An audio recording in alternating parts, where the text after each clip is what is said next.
नमस्कार दोस्तों, स्वागत है आपका हमारे यूट्यूब चैनल में। दोस्तों, हमने पिछली वीडियो में रीजनिंग के सिलेबस के बारे में जाना था कि कौन कौन से चैप्टर रीजनिंग में होते हैं, और आज हम स्टार्ट करेंगे पहला चैप्टर सादृश्यता यानी एनोलॉजी। तो चलिए शुरू करते हैं आज का वीडियो। तो दोस्तों, चैप्टर नंबर 1 है सादृश्यता। इसे एनोलॉजी कहते हैं। इसमें कुल 4 प्रकार के क्वेश्चन पूछे जाते हैं। 4 प्रकार के क्वेश्चन पूछे जाते हैं। इसमें पहला प्रकार है दोस्तों शब्द सादृश्यता।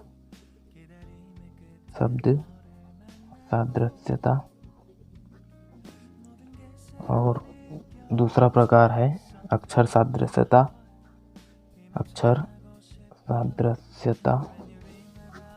और तीसरा प्रकार है संख्या सादृश्यता।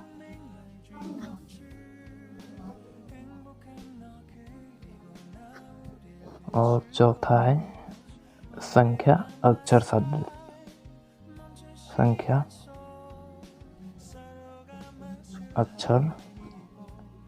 सादृश्यता।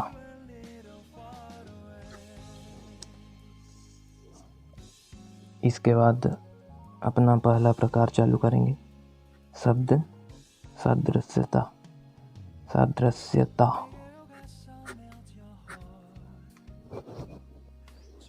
तो दोस्तों, शब्द सादृश्यता में आपको 2 शब्दों के जोड़े दिए जाएंगे। जैसे कि कोई शब्द दिया, उसके बाद उससे रिलेटेड कोई दूसरा शब्द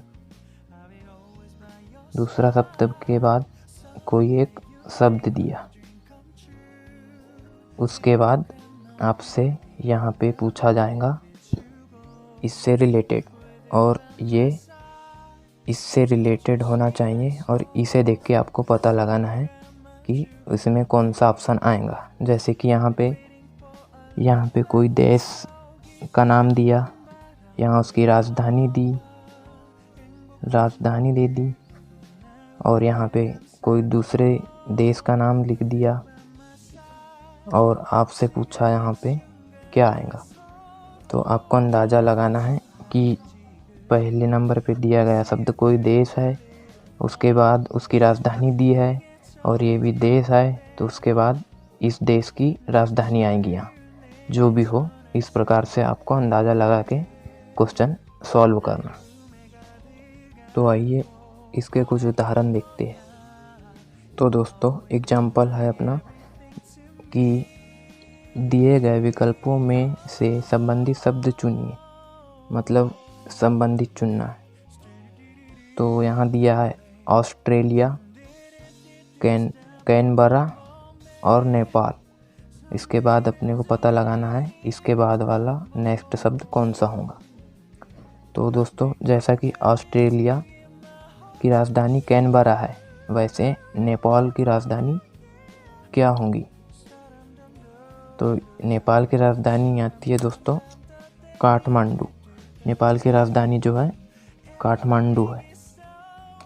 इस प्रकार अपने को पता लगाना है कि कौन से संबंध पिछले शब्दों में है, वही संबंध नेक्स्ट शब्द में भी होगा।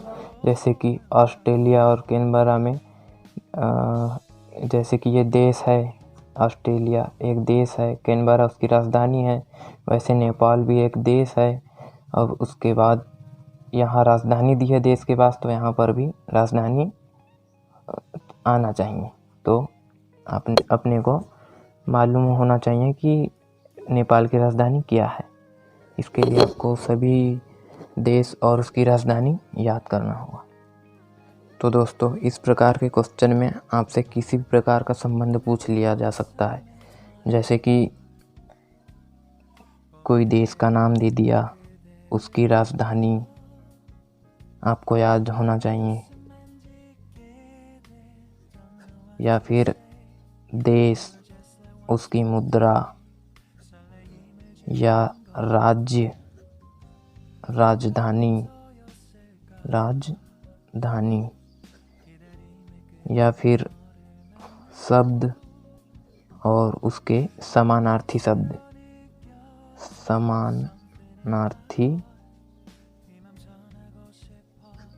शब्द, या फिर इसी प्रकार के कोई भी संबंध पूछ लिए जा सकते हैं। इसलिए आपको ये सब याद होना ज़रूरी है, तभी आप इस प्रकार के क्वेश्चन को हल कर पाएंगे। तो दोस्तों यहाँ अपना पहला प्रकार ख़त्म होता है। अब नेक्स्ट प्रकार अपन नेक्स्ट वीडियो में पढ़ेंगे। इसकी एक अलग से वीडियो पार्ट 2 आ जाएंगे दोस्तों जल्दी ही। धन्यवाद दोस्तों।